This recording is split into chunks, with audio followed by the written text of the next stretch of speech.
tayo ng pork chop kasi mayroong nakababa dito sa rip. Tingnan natin.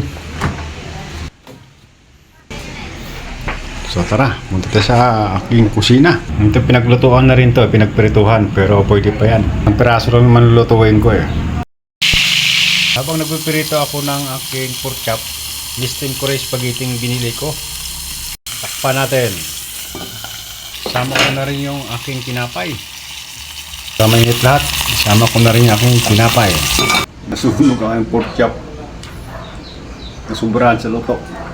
Galing sa simpleng hanap buhay, siyempre, pag uwi mo, gutom ka, titingin sa rep, kung may laman, siyempre, magluto ka. Kahit isang piraso, o kung may tinapay, initin mo na rin para makakain ka. Bago ka matulog, siguradong busog ka.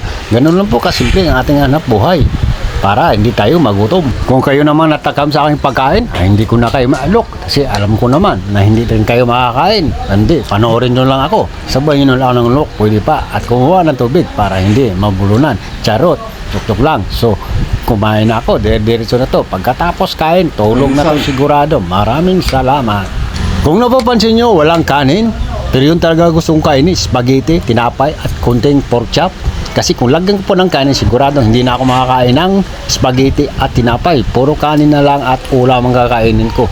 Kaya yun ang pinili kong kainin. Kasi siguradong busog ako niya. Kasi mamayang tanghali kakain naman ako ng kanin. Bahala na anong mamayang ulam. Kasi may natira pa namang ulam, pork chop o ihaw ang plano dyan. At dagdagan ng kunting manok daw, sabi ng aking partner. Pag uwi niya magbabad siya ng manok at mag-ihaw daw. Bahala sila maghilaw. Basta ako tulog. Ayaw ko na mag-ihaw. Busog na ako.